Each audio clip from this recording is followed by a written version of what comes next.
Buenos días a todos los que no he tenido el placer de saludar. Es un gozo realmente para mí, para mi esposa, el poder estar aquí con ustedes, estando allí en la otra área.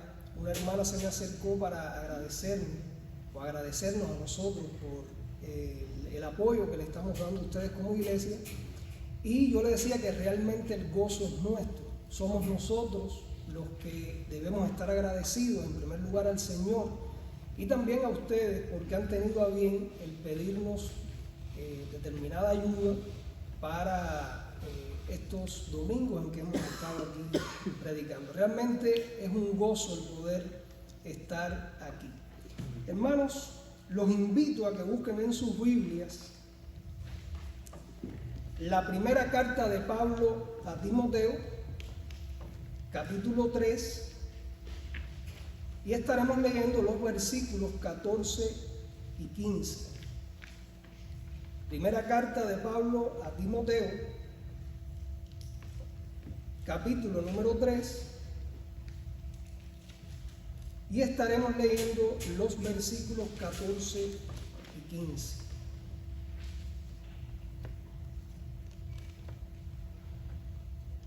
¿Ya todos estamos en esta porción de la palabra? Muy bien, dice la palabra del Señor: esto te escribo, aunque tengo la esperanza de ir pronto a verte, para que si tardo sepas cómo debes conducirte en la casa de Dios, que es la iglesia del Dios viviente, columna y baluarte de la verdad. El Señor bendiga ricamente su palabra. Oremos. Padre, gracias por el privilegio que tú nos das de estar aquí reunidos como tu pueblo, como casa tuya. Oh Señor, tú en tu infinita misericordia, en tu amor, nos rescataste, nos sacaste de la potestad de las tinieblas y nos has trasladado al reino de tu amado Hijo Cristo Jesús. Tú nos has unido a Cristo. Oh Padre, tú nos has hecho tuyos, tu pueblo, tu casa, tu familia. Señor, qué gran privilegio.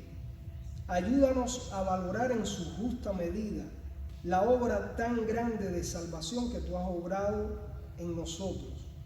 Y ayúdanos a poder, oh Señor, conducirnos adecuadamente en tu casa, en tu iglesia. Ayúdanos a hacer tu voluntad. Oh Padre, que la exposición de tu palabra hoy sea guiada por tu Espíritu Santo. Que tú nos guíes, oh Padre, a toda la verdad y nos muestres qué es lo que tú quieres que nosotros hoy aprendamos. Y danos un espíritu de observancia adecuada de tu palabra. Ayúdanos a poder interpretarla adecuadamente. Ayúdanos en el poder de tu Espíritu Santo a aplicarla a nuestras vidas, a nuestros corazones. Suple mis insuficiencias, mis incapacidades, y dale oídos a estos hermanos que hoy tú has traído y que nos hemos reunido porque tú nos convocas. Perdona nuestros pecados. Por Cristo Jesús. Amén. Muy bien.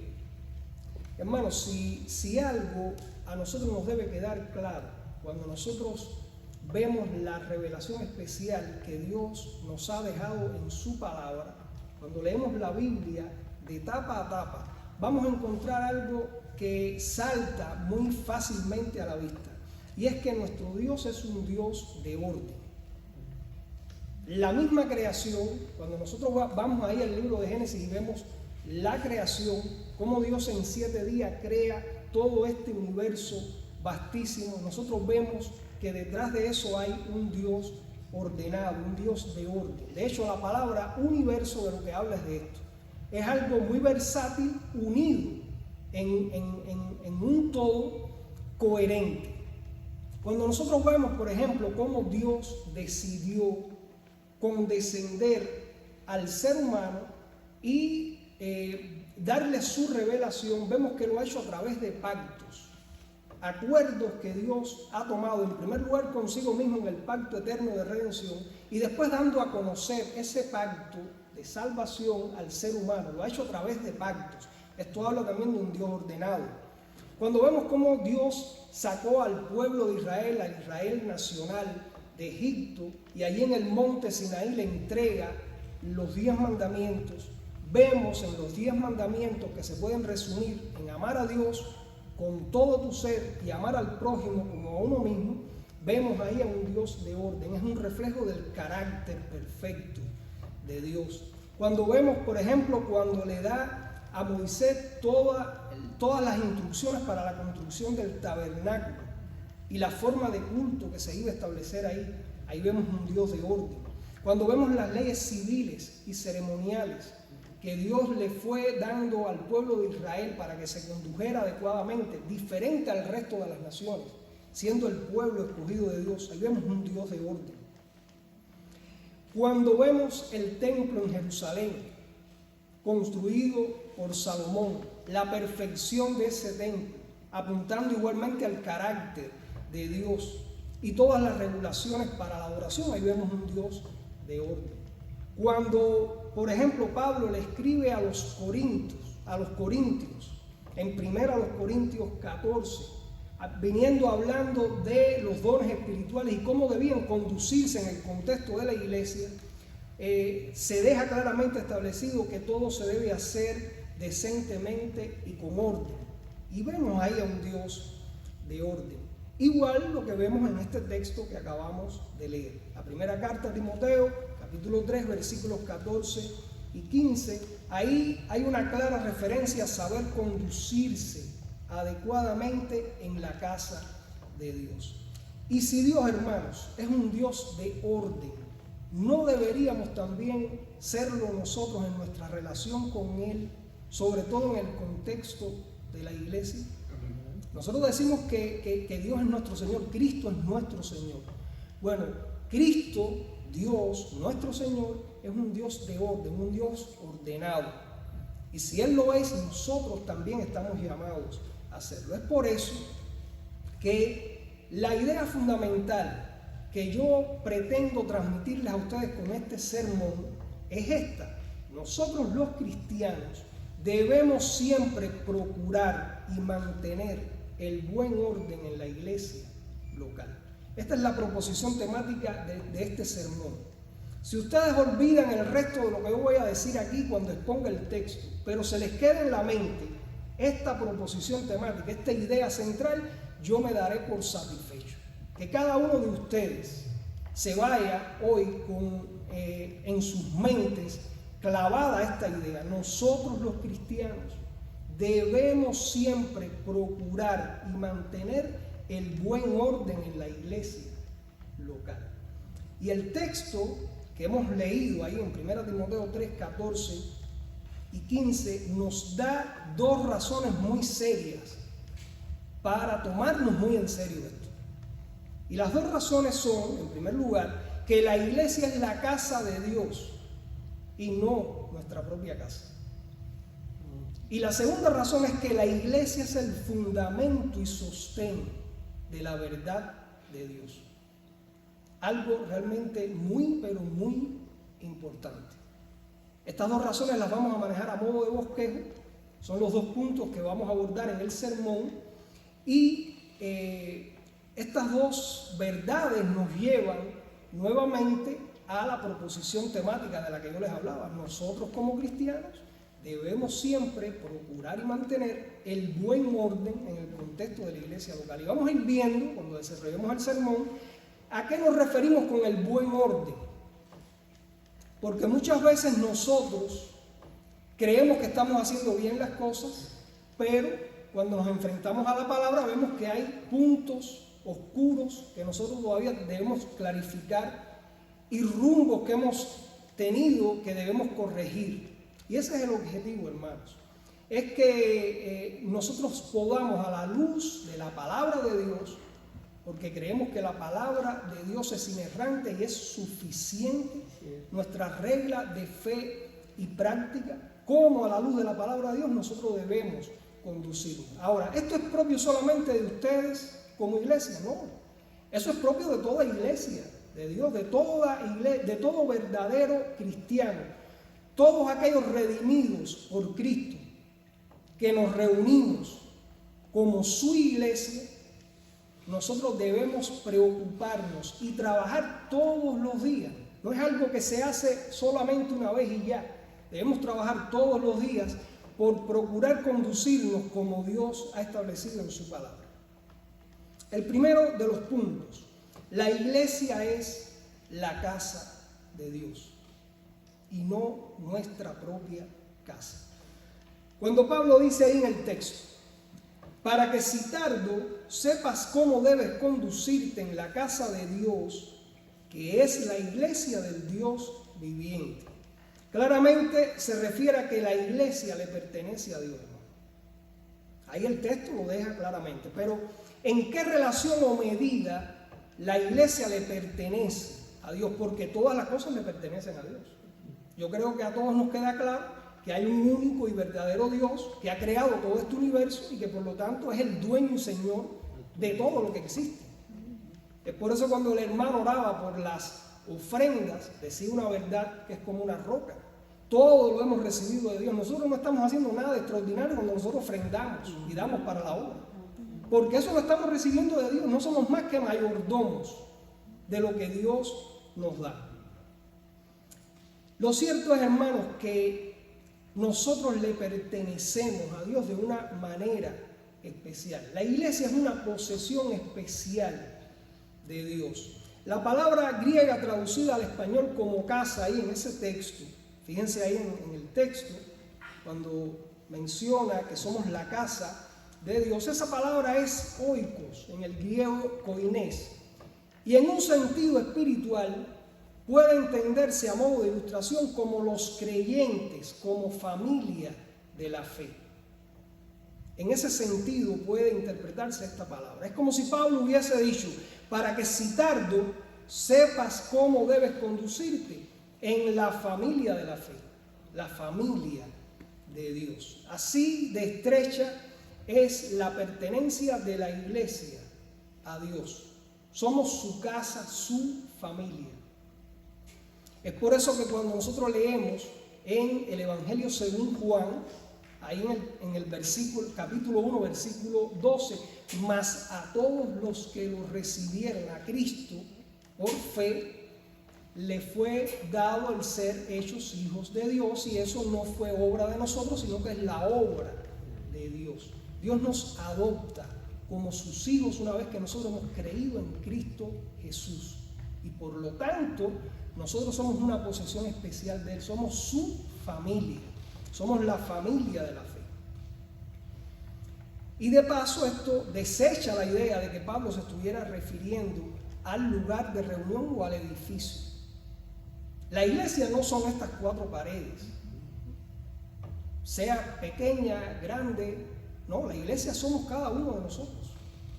Dice Primera de Pedro que somos piedras vivas, cada uno de nosotros cuando nos reunimos, porque hemos sido convocados por Dios para que nos reunamos en el día del Señor. Y cuando lo hacemos en el contexto de la iglesia, somos la iglesia de Dios.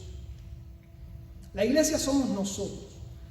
Ahora, otros textos que refuerzan la idea de la importancia de la expresión la casa de Dios para significar precisamente eso, la pertenencia a la familia de Dios. No busquen los textos, yo se los voy a leer, manténganse ahí en Primera a Timoteo, capítulo 3, y después vamos a ir viendo algunos textos más de esta carta. Pero Efesios 2:19, por ejemplo, dice: así que ya no sois extranjeros ni advenedizos, sino conciudadanos de los santos y miembros de la familia de Dios.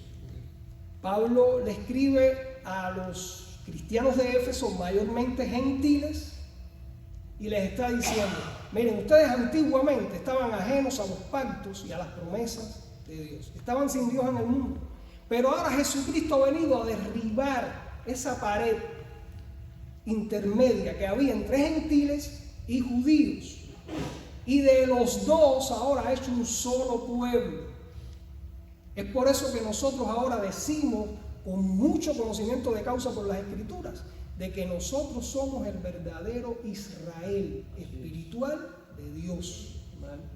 Somos el verdadero Israel espiritual de Dios, hermano. Cristo derribó esa pared intermedia entre gentiles y judíos y ha hecho de los dos un solo pueblo, un nuevo y mejor hombre. Eso somos cada uno de nosotros. Y aquí el texto dice que somos conciudadanos de los santos y miembros de la familia de Dios.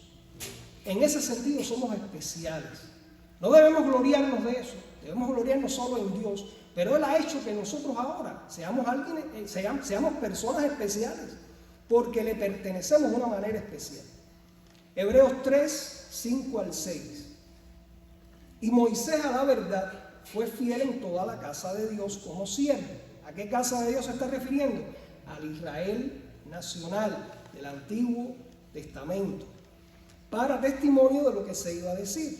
Pero Cristo, como hijo sobre su casa, Cristo, acuérdense que todo el Antiguo Testamento es una sombra que apuntaba a Cristo. Bueno, Cristo ahora dice sobre su casa, y ahora viene la parte más importante, la cual casa somos nosotros. Esa casa o esa familia de Dios somos cada uno de nosotros, si retenemos firmes hasta el fin la confianza y el gloriarnos en la esperanza. Y por solo citar uno más, la primera carta de Pedro, capítulo 2, versículo 5, dice: vosotros también, como piedras vivas, sed edificados como casa espiritual y sacerdocio santo, para ofrecer sacrificios espirituales aceptables a Dios por medio de Jesucristo. Una vez más, la idea de que nosotros somos esa casa espiritual, la familia de Dios. Ahora bien, cuando leemos el texto, vemos que Pablo le está escribiendo a Timoteo. Pablo le está escribiendo específicamente a Timoteo. Él le dice: esto te escribo, aunque tengo la esperanza de ir pronto a verte, pero para que si tardo sepas cómo debes conducirte en la casa de Dios, que es la iglesia del Dios viviente, columna y baluarte de la verdad. Pablo le está escribiendo a Timoteo. Y cuando vemos el encabezamiento de la carta, Pablo dice, yo los invito a que vayan ahí en sus Biblias, están en el capítulo 3 de Timoteo, ¿verdad? Vayan a el capítulo número 1.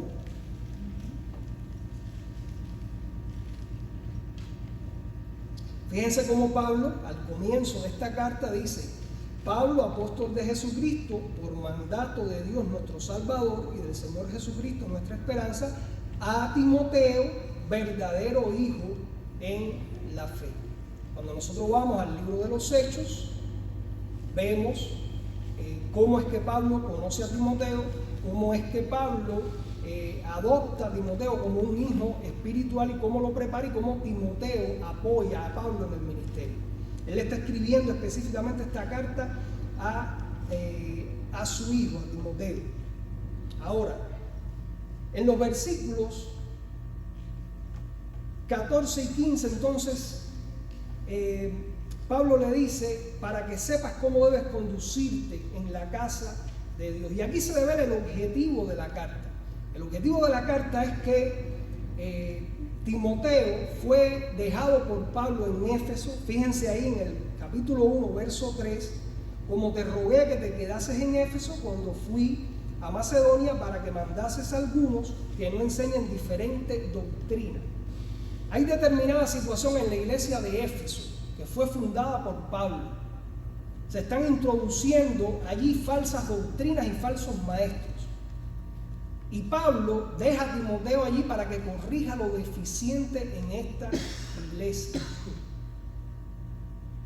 Pero, ¿qué le ha escrito Pablo a Timoteo? ¿Qué instrucciones le ha dado? Porque dice: esto te escribo, aunque tengo la esperanza de ir pronto a verte, para que si tardo sepas cómo debes conducirte en la casa de Dios. Realmente, ¿qué instrucciones le está dando Pablo a Timoteo? Bueno, en el resto de la carta tenemos información al respecto. Hay 3 áreas de funcionamiento de la iglesia sobre las cuales Pablo instruye a Timoteo, cosas que debía corregir en Éfeso. Y estas 3 áreas que yo les voy a mencionar ahora, hermanos, no son ajenas a nosotros.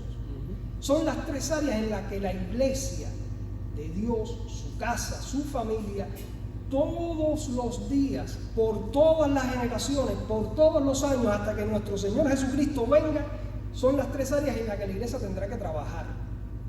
Ustedes tendrán que trabajar en estas 3 áreas, como lo tenemos que hacer nosotros en la Iglesia Bautista Reformada de Miami.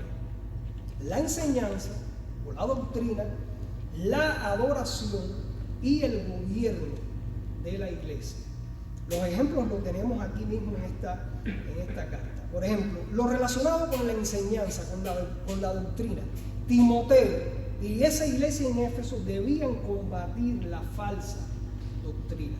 Fíjense lo que dice ahí, capítulo 1, los versículos del 3 al 6. Como te rogué que te quedases en Éfeso cuando fui a Macedonia, para que mandases a algunos que no enseñen diferente doctrina, ni presten atención a fábulas y genealogías interminables que acarrean disputas más bien que edificación de Dios, que es por fe, así te encargo ahora. Pues el propósito de este mandamiento es el amor nacido de corazón limpio y de buena conciencia y de fe no fingida, de las cuales cosas, desviándose algunos, se apartaron a vana palabrería. Hermanos, probablemente elementos judaizantes se introdujeron en Éfeso y estaban pervirtiendo el evangelio. El evangelio de salvación es solamente por la fe. No es creer en Cristo más otra cosa. Y eso era lo que estaban haciendo los judíos que se convertían al evangelio. Estaban tratando de poner algo más a la obra perfecta de Cristo. Y Pablo le escribe a Timoteo y le advierte acerca de eso. Debes corregir esto.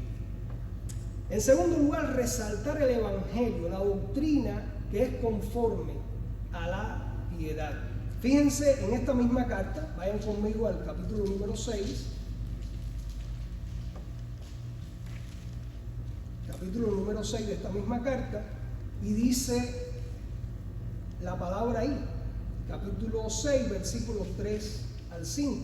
Si alguno enseña otra cosa y no se conforma a las sanas palabras de nuestro Señor Jesucristo y a la doctrina que es conforme a la piedad, está envanecido, nada sabe. ¿Qué hacían estos judíos que se convertían a Cristo? Sí, hay que creer en Cristo, pero además es necesario tener una genealogía que muestre que tú procedes de alguna de las tribus de Israel. Pero además de eso se deben practicar otras cosas propias de las ordenanzas civiles del Israel nacional. Y Pablo dice, no, realmente lo importante es la piedad. Porque si hay una muestra fehaciente de qué cosa es la piedad, es el evangelio de Cristo. Es solo creer en Cristo por fe y apropiarnos de la obra de Cristo por fe, sin agregarle nada. No podemos agregarle nada a la obra de Cristo. Él habla que estas cosas son, en el versículo 5, disputas necias de hombres corruptos de entendimiento y privados de la verdad, que toman la piedad como fuente de ganancia. Apártate de los tales, le dice Pablo ahí a Timoteo. También practicar el contentamiento, hermanos, algo que tanto necesitamos nosotros en el día de hoy. Vivimos en este país lleno de comodidades y muchas veces pasamos por alto que, como dice la palabra, si tenemos sustento y abrigo estamos contentos. Eso debía también enseñarse en el contexto de la iglesia. Dice ahí el capítulo 6, los versículos 6 al 10. Pero gran ganancia es la piedad acompañada de contentamiento, porque nada hemos traído a este mundo y sin duda nada podremos sacar. Así que teniendo sustento y abrigo, estamos contentos con esto. En cuanto a la adoración, otra área en la que Timoteo debía corregir cosas allí en Éfeso. Bueno, en primer lugar, dice el texto, vayan conmigo ahora en esta misma carta, el capítulo número 2. y los versículos 1 al 3, Timoteo y la iglesia debían orar y tener acciones de gracias para con Dios. Debían cultivar una vida de oración, hermanos. Eso es algo que también debemos hacer nosotros hoy en el contexto de la iglesia y también en nuestra vida devocional diaria, solas, con Dios. Fíjense ahí cómo dice Pablo: exhorto ante todo a que se hagan rogativas, oraciones, peticiones y acciones de gracia por todos los hombres, por los reyes y por todos los que están en eminencia, para que vivamos quieta y reposadamente en toda piedad y honestidad. Si algo debe caracterizar al cristiano es que ora, es que le pide a Dios por medio de Jesucristo. Jesucristo nos ha abierto un camino vivo y nuevo para presentarnos ahora delante del Padre en oración. De hecho, no necesitamos que nadie interceda por nosotros a no ser Cristo mismo. Sacerdocio universal del creyente. Es por eso que yo me imagino que cada uno de ustedes, todas las mañanas y por lo menos 1 o 2 veces al día, se postre delante de Dios y le pide al Padre en nombre de la obra que Cristo ha hecho. Debemos orar, debemos cultivar una vida de oración y hacerlo corporativamente. Reconocer a Jesucristo como el único mediador entre Dios y nosotros. Y yo estoy diciendo estas cosas y quizás muchos de ustedes puedan estar pensando, bueno, pero todo esto lo sabemos, es algo elemental. Sobre estas cosas hay que volver cada día. Hay que refrescarlas en nuestras mentes. Hay que proponernos ponerla en práctica en la iglesia. Porque si no lo hacemos, empezamos a desviar el rumbo. La palabra nos dice lo que nosotros debemos hacer. Fíjense ahí en el capítulo 2, versículo 5. Porque hay un solo Dios y un solo mediador entre Dios y los hombres, Jesucristo hombre. De hecho, es Jesucristo en su naturaleza humana el que media entre nosotros y Dios. Porque en su naturaleza divina Él es Dios mismo. Creemos en un Dios trino, una única deidad, una única esencia divina subsistiendo en 3 personas: la persona del Padre, del Hijo, del Espíritu Santo. Como Jesucristo en su naturaleza divina es Dios, Él media entre el ser humano y Dios en su naturaleza humana. Siempre, hermanos, tengan esto presente para que no caigan en confusión. Siempre que se hable y se piense de Cristo, tenemos que hacerlo en sus 2 naturalezas. Él es verdadero Dios, verdadero hombre. Pero esto es tema para otra enseñanza. Solamente lo dejo ahí. Ahora, con respecto al orden de la iglesia, a cómo debe gobernarse, cómo debe conducirse la iglesia, Timoteo y la iglesia en Éfeso debían establecer quienes debían ejercer el liderazgo en la iglesia. Fíjense ahí en el capítulo 2, los versículos 11 al 14. La mujer aprenda en silencio con toda sujeción, porque no permito a la mujer enseñar ni ejercer dominio sobre el hombre, sino estar en silencio, porque Adán fue formado primero, después Eva. Y Adán no fue engañado, sino que la mujer, siendo engañada, incurrió en transgresión. Pablo deja claramente establecido en esta porción y en otras que podemos buscar de la palabra, que no lo hacemos por razón del tiempo, que el liderazgo en la iglesia de Dios, en la casa de Dios, debe ser ejercido por los hombres. Hombres que están hoy aquí, que pudieran incorporarse en algún momento, tienen una responsabilidad aquí en Iglesia Bautista, Verdad y Vida. Es asumir el liderazgo que Dios les da para que asuman en el contexto de la iglesia, como lo deben hacer también en el contexto de sus casas. Hombres, ustedes son los líderes espirituales de sus familias, son sacerdotes, son pastores en sus casas, que deben amar a sus esposas como Cristo amó a la iglesia y se entregó por ella, y las esposas simplemente deben sujetarse en obediencia a los esposos. Y todos debemos estar sujetos en humildad unos a otros.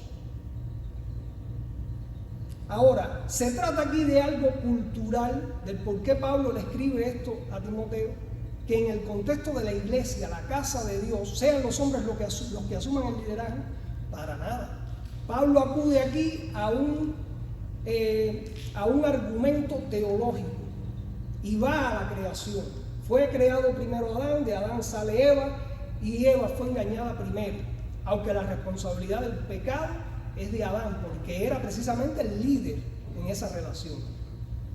¿Menosprecia a Dios a la mujer? Para nada. Aquí tenemos a Mari, mi esposa, y ella le puede dar testimonio de cómo nosotros en Iglesia Bautista Reformada de Miami valoramos a las mujeres. Y cómo las mujeres tienen un espacio en Iglesia Bautista Reformada de Miami para enseñar a otras mujeres, a los niños, cómo las mujeres más maduras en la fe ejercen enseñanza a otras mujeres en el contexto de la iglesia. De hecho, nosotros acabamos de celebrar recientemente una conferencia para mujeres que nosotros la apoyamos, pero es dirigida por mujeres y las expositoras son mujeres. Ustedes, mujeres, tienen ante Dios la misma dignidad que el ser humano. Se salvan de la misma manera que nosotros.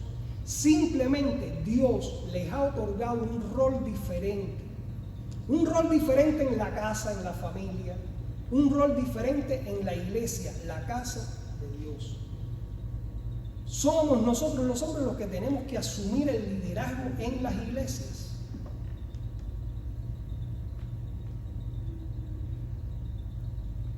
Timoteo y la iglesia en Éfeso debía procurar que sus líderes tuviesen las cualificaciones que exigen las Escrituras. Miren ahí en el capítulo número 3. No lo vamos a leer todo por razón del tiempo, no quiero agobiarlos a ustedes. Pero esto es muy importante, hermanos. Procurar que sus líderes tuviesen las cualificaciones que exigen las Escrituras. Dice ahí la palabra, capítulo 3, palabra fiel: si alguno anhela obispado, buena obra desea. Pero es necesario que el obispo sea irreprensible. Ustedes ahora se están aquí reuniendo, no son muchos hermanos. Si el Señor quiere prosperar esta obra, les va a enviar hombres que en su momento los va a levantar como líderes de esta iglesia. Son dones, regalos que Cristo, cuando leemos ahí en Efesios 4, le da a la iglesia para que estos hombres preparen a la iglesia para la obra del ministerio. Entonces, estos hombres que ustedes van a ir identificando en medio de ustedes, cuídense mucho de que tengan las cualificaciones que se exigen en la palabra de Dios, que sean irreprensibles. ¿Significa que esos hombres van a ser perfectos? No, yo no lo soy, pregúntenle a mi esposa. Pero esos hombres deben tener el perfil que se describe aquí. No es que canten bonito, no es que hablen bonito, no es que sean bonitos ni feos, es que tengan el carácter que se requiere aquí en esta porción de la palabra, que sean irreprensibles, y se dan una serie de características ahí. Igual con los diáconos, que deben ser irreprensibles. Otra cosa que debía hacer Timoteo y la iglesia allí en Éfeso: cuidar cómo debían ser tratados los hermanos según su estatus y cumplir con los requisitos para la ayuda a los necesitados. Vayan conmigo al capítulo 5 de la carta, pasen la página y dice ahí los versículos 1 y 2.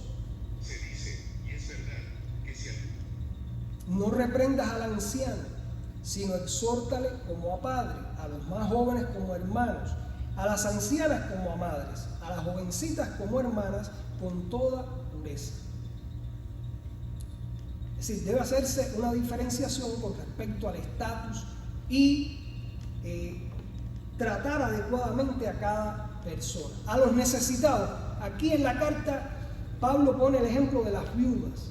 Y dice Pablo, mira, agrega en la lista de los necesitados a las viudas que realmente lo sean. Eso después lo leen ahí y lo van a ver.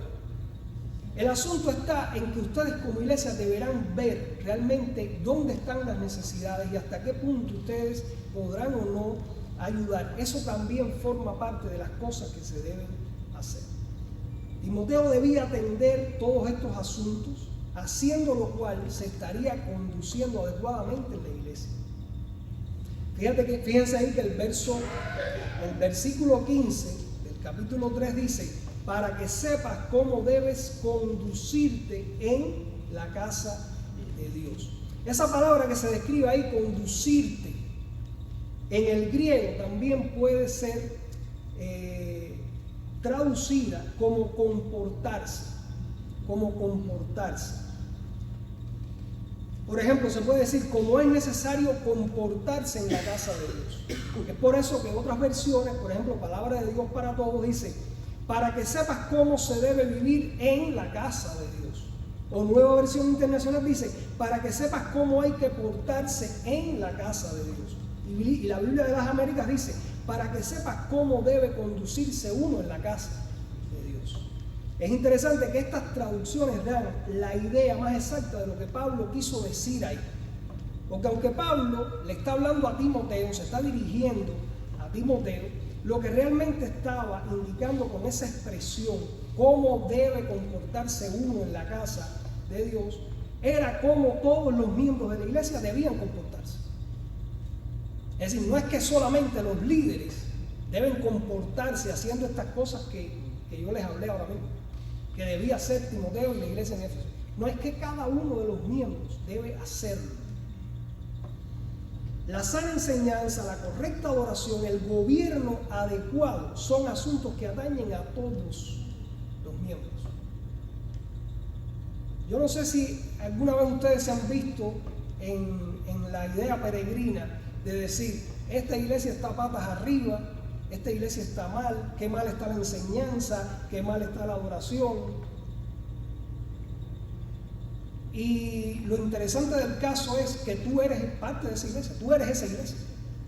Pero a veces nosotros nos desligamos de lo que realmente somos para pensar que la iglesia está de esta forma o de esta otra. No, todos somos responsables, hermanos. Timoteo debía procurar y mantener el buen orden en la iglesia de Éfeso, pero todos los miembros de esa iglesia debían estar en función de ese objetivo, todos. Y la razón fundamental puesta hasta aquí es porque ellos eran la casa de Dios, la iglesia del Dios viviente, le pertenecían a Dios y debían hacer las cosas que Dios demandaba en la palabra. Y así debemos nosotros vernos hoy. No importa el tiempo que haya pasado de que se escribió esta carta, ni quiénes fueron los destinatarios originales de la carta. Esto es palabra de Dios. Y la palabra de Dios es viva y eficaz y más cortante que toda espada de dos filos, y no pasará. Sigue teniendo tanta importancia lo que se dice aquí como lo tuvo en el primer siglo como ahora en el siglo XXI. Así deben verse ustedes, hermanos, como la casa de Dios. No importa que sean muchos o que sean pocos. No importa que sean muchos o que sean pocos. Actualmente hay iglesias, verdaderas iglesias de Dios en partes del mundo que están conformadas por 7, 8, 9 o 10 personas. Si está constituida por redimidos de Dios, por aquellos que han confiado enteramente en la obra de Cristo y han creído en Cristo y se han arrepentido de sus pecados y se reúnen a adorar a Dios por medio de Cristo, es una iglesia de Dios, es la casa de Dios. No importa que sean muchos o que sean pocos. Ustedes no se pertenecen a ustedes mismos. Como no nos pertenecemos nosotros, Iglesia Bautista Reformada de Miami, a nosotros mismos. Cuando ustedes se reúnen, no están en sus propias casas para hacer lo que bien les parece. Son la casa de Dios. Tienen mucho trabajo por delante para establecer el buen orden entre ustedes y comportarse adecuadamente como casa de Dios. Y les digo más, ustedes van a tener el privilegio, si realmente ustedes se aferran a la palabra y quieren hacer las cosas bíblicamente, ustedes van a tener el privilegio de ser la base de una nueva iglesia, verdad y vida aquí en este lugar. Ustedes van a hacer ese fundamento o esa base, claro. Sabemos que espiritualmente es Cristo como principal piedra del ángulo y el fundamento de los apóstoles, que no es otra cosa que la palabra. Pero ustedes van a ser aquellas piedras vivas que Dios use en este lugar para levantar esa iglesia. Hermanos, vayan a la palabra y hagan las cosas que bíblicamente están recogidas aquí. No hagan otra cosa. Prediquen cada día del Señor la palabra y ustedes verán cómo el Señor se encarga de prosperar esta obra. Amén. Nosotros, Iglesia Bautista Reformada de Miami, éramos hace 3 años, pregúntenle a mi esposa, alrededor de 40 y tantos, 50 miembros, no más. En estos momentos hay alrededor de 400 personas reuniéndose cada domingo, donde nosotros nos reunimos, y somos 200 miembros. Pero tómense esto en serio. Así como lo tuvo Timoteo y la iglesia en Éfeso, tienen que cuidar la doctrina que ustedes enseñen aquí. Es fundamental, hermanos, la enseñanza, la doctrina, la sana doctrina. Tienen que combatir la falsa enseñanza y afincarse en la verdad bíblica. ¿Cómo contrarrestamos el error y las herejías? Con la verdad. ¿Dónde está la verdad? Aquí. En este glorioso libro. Tienen que ser una congregación que adore a Dios como Dios demanda ser adorado en las Escrituras y no según las invenciones humanas. No importa que ahora mismo sean 10, 20, 30 o 40 o 5. Cuando se reúnan, hagan lo que Dios ha establecido aquí, en la adoración. No imiten lo que están haciendo otras iglesias. Las pueden ver muy llenas. ¿Saben qué? Están llenas de inconversos que no conocen a Dios. Dios ha demandado ser adorado de una manera, de una forma en la que Él le ha establecido en su palabra. No vayan a las invenciones humanas para adorar a Dios. Los alabo porque la iglesia se reúne a cantar himnos. Lo que un predicador desde el púlpito no pueda predicarles a ustedes como sana enseñanza, no lo canten. La adoración es a Dios, no a nosotros. No venimos a la iglesia a sentirnos bien nosotros, venimos a rendirle culto de adoración a Dios en espíritu y en verdad. Y hay otra razón de peso en el texto para que nosotros como cristianos procuremos y mantengamos el buen orden en la iglesia. Es el segundo punto ya del bosquero. Y es que la iglesia es el fundamento y sostén de la verdad. No somos poca cosa, somos la casa de Dios, familia de Dios, hemos sido adoptados por Dios, hijos del único y verdadero Dios que ha creado todo este universo. Además de eso, somos el sostén y el fundamento de la verdad. Nuevamente ahí en Timoteo 3, 14 y 15.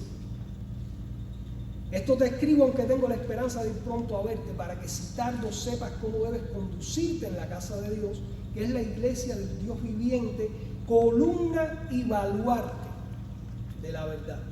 Probablemente cuando Pablo le escribe esta carta a Timoteo allí en Éfeso, que era lo que había en toda esta región donde Pablo había predicado y fundado las iglesias, en la cultura greco-romana, muchos templos paganos. Y Éfeso, y lo sabemos entre otras cosas por el libro de los Hechos, tenía el templo a la gran diosa para ellos, Diana, que nosotros sabemos que no es otra cosa que un falso dios, un ídolo. Y ese templo majestuoso estaba lleno de columnas. Y Pablo probablemente usa esta imagen para ilustrar a los de Éfeso y a Timoteo cuando le dice: no, ustedes son columna y baluarte y sostén de la verdad. La iglesia es verdadero fundamento y sostén, no de un templo hecho de manos, sino de la verdad de Dios. Cuando nosotros vemos esa palabra, por ejemplo, en un diccionario muy importante, diccionario expositivo Vine, les animo al que quiera tener este diccionario, lo puede hacer, lo va a ayudar mucho en las palabras, con la traducción de las palabras del griego al español. Él dice que esta palabra columna, que no es otra cosa que aquello que sostiene el peso de una estructura, dice, metafóricamente se usa para referirse a una iglesia local en cuanto a su responsabilidad en su capacidad colectiva de mantener las doctrinas de la fe por la enseñanza y la práctica. Metafóricamente, esa palabra que se traduce ahí como columna o sostén es precisamente eso, es la iglesia sosteniendo la verdad de Dios. Ahora, lo más importante, ¿a qué verdad se está refiriendo Pablo aquí? ¿Cuál es la verdad que debe ser sostenida por la iglesia? Vivimos en un mundo de mucho relativismo actualmente. Y ustedes se van a encontrar allá afuera personas que le dicen, no, para mí, yo tengo mi verdad, tú puedes tener tu verdad. Bueno, déjenme decirles algo más. Dios nos dice a nosotros en su palabra que no nos dejemos amoldar por el mundo. No os conforméis a este siglo, sino transformaos por medio de la renovación de vuestro entendimiento para que comprobéis cuál sea la buena voluntad de Dios perfecta y agradable. No nos podemos dejar amoldar por el mundo, las ideas del mundo, todo ese sistema de valores que es contrario a Dios.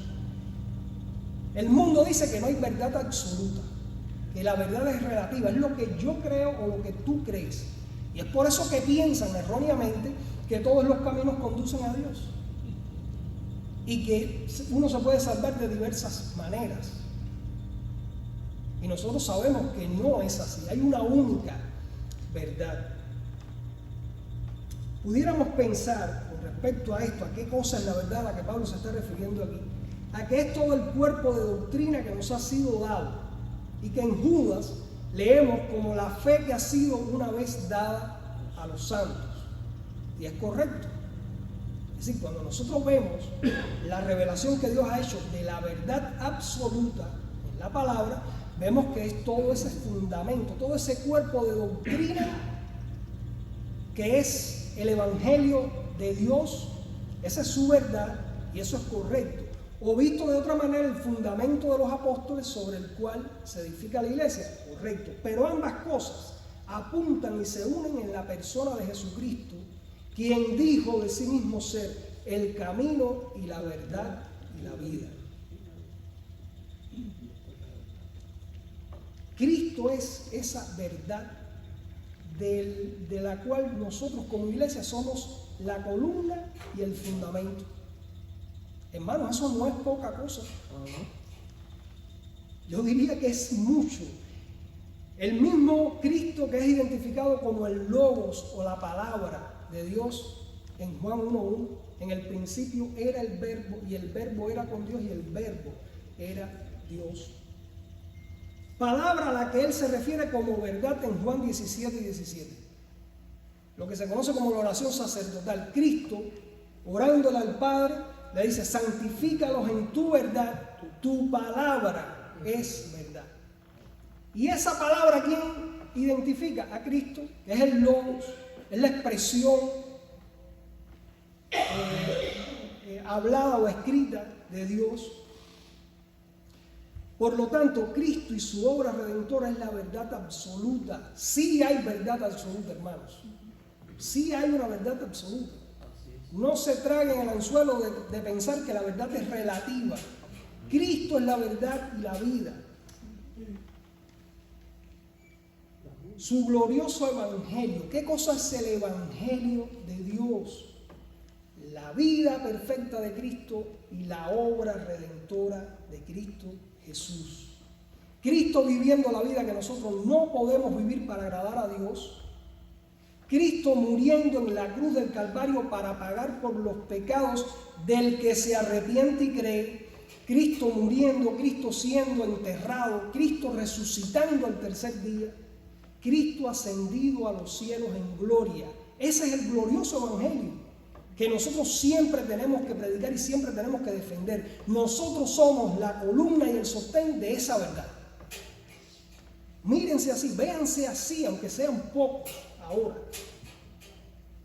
Pablo lo deja claramente establecido en el verso que sigue. Miren ahí en su Biblia el verso 16. 1 Timoteo 3:16. E indiscutiblemente grande es el misterio de la piedad. Dios fue manifestado en carne, justificado en el Espíritu, visto de los ángeles, predicado a los gentiles, creído en el mundo, recibido arriba en gloria. De hecho, se piensa que este sea un himno, un poema o una confesión de fe o un credo de la primera iglesia, de la iglesia primitiva, que se repetía en las iglesias. Y esto no es otra cosa que un resumen del Evangelio. Y nosotros como iglesia somos el sostén de esa verdad. Esta verdad debía ser sostenida por Timoteo y la iglesia en Éfeso, cuidando la doctrina, la adoración y el orden en la iglesia. Esta verdad debe ser sostenida por nosotros hoy como iglesia del Dios viviente. ¿Cómo hacer esto de forma práctica? ¿Qué deben hacer ustedes como iglesia para ser columna y baluarte de la verdad? No se trata de algo esotérico, que hay que tener un conocimiento especial para hacerlo. No. Estas mismas 3 áreas de las que yo les hablaba al inicio nos dan un camino, una idea y un patrón práctico de qué es lo que nosotros como iglesia debemos hacer. De verdad, enfóquense en esto y procuren hacerlo. De esta forma estarán caminando ordenadamente. Tengan una enseñanza cristocéntrica. Cristo mismo dijo que toda la palabra, toda la escritura hablaba de Él. La enseñanza en Iglesia Bautista Verdad y Vida debe ser una enseñanza cristocéntrica. Resalten a Cristo, que los prepara para combatir las herejías y enfrentar a los falsos maestros. Ustedes quieren ver esta iglesia nuevamente floreciente y llena de personas. Bueno, en su momento tendrán que salir allá afuera a evangelizar, a hablarle a las personas acerca de Cristo. Pero ¿saben qué se van a encontrar allá afuera? Personas que le van a rebatir acerca de Cristo. Van a negar la divinidad de Cristo. Y siempre que se niega la divinidad de Cristo, eso es una herejía. Bueno, ustedes tienen que estar preparados teológicamente, y no hay que hacer otra cosa que venir a la Escritura para rebatir esas herejías y enfrentar a los falsos maestros. Porque si el Señor empieza a sumar personas que vengan aquí a reunirse con ustedes, pueden estar casi seguros, porque esto lo usa Dios para confirmar a la iglesia y para hacernos crecer, para parecernos cada vez más a Cristo. Van a venir falsos maestros y ustedes tendrán que estar preparados para combatir a los falsos maestros, para que cuando se paren aquí y digan algo que no está en las Escrituras, ustedes sepan decirle: no, espérate, explícame esto, por qué razón tú dices tal cosa si esto no está aquí en las Escrituras. De esa forma estarán sosteniendo la verdad, enarbolando la verdad contra el error y estarán defendiendo el glorioso evangelio de salvación de Cristo. De esa forma serán verdaderos sostén y columna del evangelio. En cuanto al orden de la iglesia, hermanos, cuiden que los líderes que Dios levante entre ustedes como posibles pastores y diáconos posean las cualificaciones bíblicas que Dios exige para los que ejerzan estos oficios. Pues estas cualificaciones son un reflejo del carácter de Cristo. No se apuren cuando Dios empieza a enviar hombres hacia acá en ponerlos rápidamente en la posición de pastor o de diáconos o de líderes de la iglesia. Vean que realmente tengan las cualificaciones que se exigen aquí, que sean irreprensibles, irreprochables, que tengan el perfil del carácter de Cristo. Sepan qué lugar cada uno de ustedes tiene en la congregación. Las mujeres tienen un lugar en la congregación. Cuando ustedes ven congregaciones donde las mujeres son las que asumen el rol de liderazgo, es porque los hombres no están cumpliendo con su papel, con su función. Y de cierta forma Dios los está disciplinando, como mismo ocurre en las casas. Cuando nosotros no asumimos el papel que nos corresponde como líderes, ¿quién lo asume? La mujer. Pero ese no es el patrón bíblico. Ámense unos a otros. Cristo dijo: así como yo los he amado, ámense unos a otros, porque en eso el mundo va a saber que ustedes son míos, son mis discípulos. Hermanos, y el amarse unos a otros no es amar al que te cae bien, con el que tú tienes empatía, con el que puedes estar 2 horas hablando. No, es también con el que te pisa el callo. Es también con la persona difícil de tratar por alguna razón. Es con el que ha pecado contra ti. Ustedes saben que después de ser regenerados por Dios y que se nos ha dado nueva vida, todavía hay un pecado remanente en nosotros con el que tenemos que luchar todos los días de nuestra vida, de arrepentirnos todos los días de nuestra vida. Somos la casa de Dios, reunidos aquí como su pueblo, pero somos pecadores, aún como decía Lutero, justificados en Cristo por la fe, pero pecadores todavía por el pecado remanente, lidiando entre nosotros y conviviendo con nosotros. ¿Qué hay que hacer? Soportarse en amor. Ustedes han oído la expresión, yo no soporto a fulano, yo no soporto a mengana. Bueno, pues hay que soportarse. Ámense unos a otros.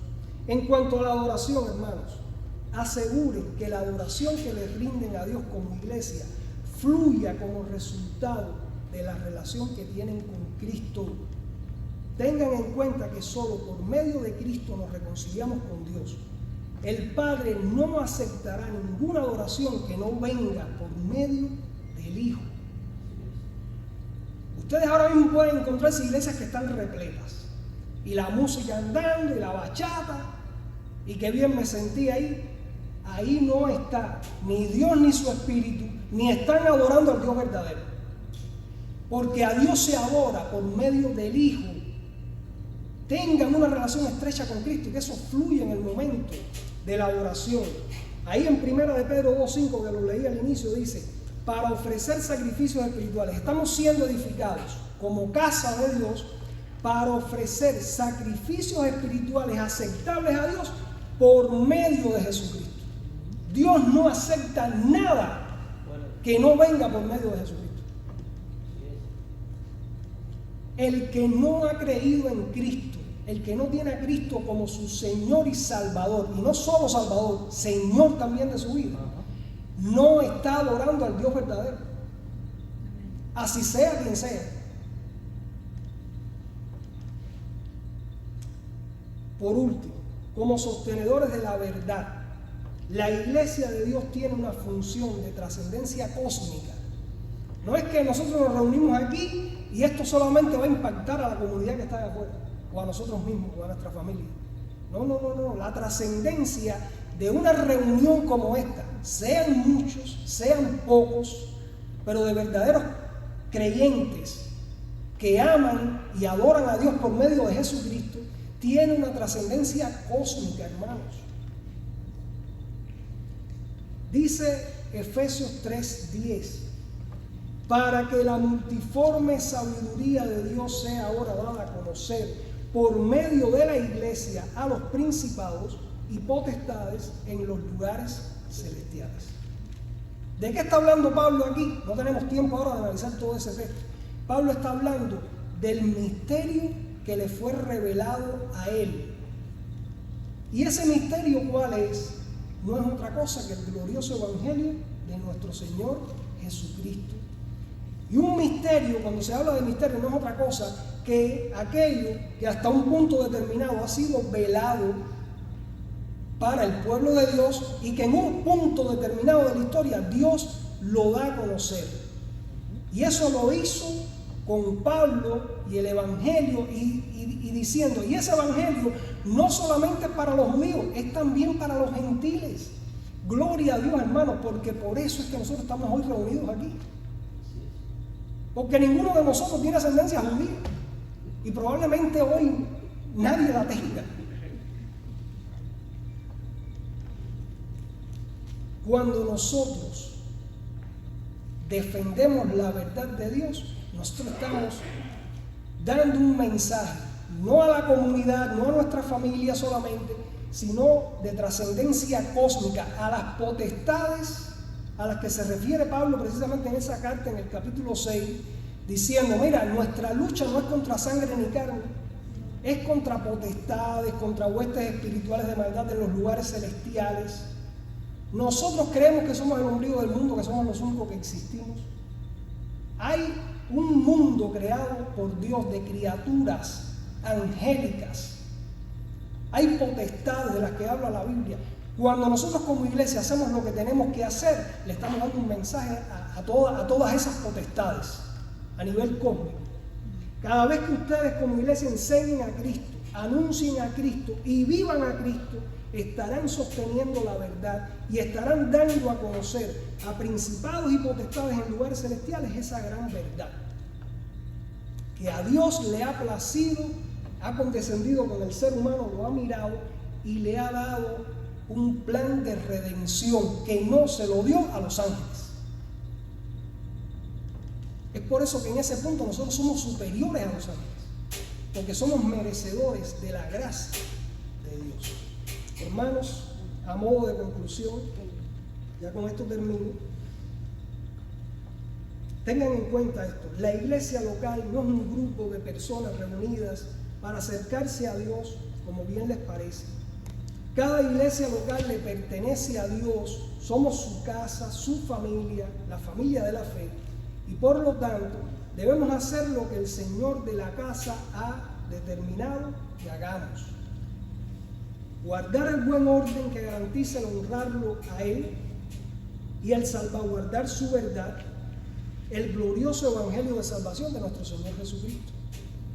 Y ahora los exhorto y los animo a que tengan el mismo espíritu de nobleza de los bereanos, ahí en Hechos 17 del 10 al 15. Pablo fue, les predicó el evangelio, eran judíos, y estos hombres allí de Berea recibieron la palabra con toda solicitud y la escudriñaban cada día para corroborar si lo que Pablo les enseñaba era lo correcto. Y en ese sentido fueron alabados por Pablo.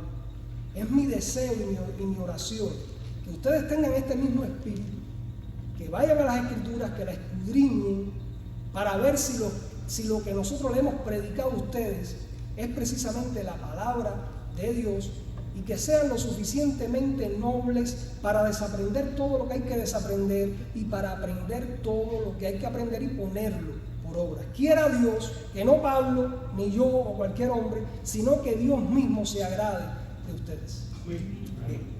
Oremos, hermano.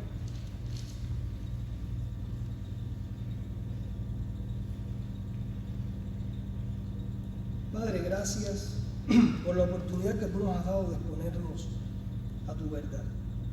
Gracias por la revelación que tú has hecho de ti en tu palabra. Gracias por darnos tu palabra y por darnos a conocer tu verdad, el glorioso evangelio de nuestro Señor Jesucristo.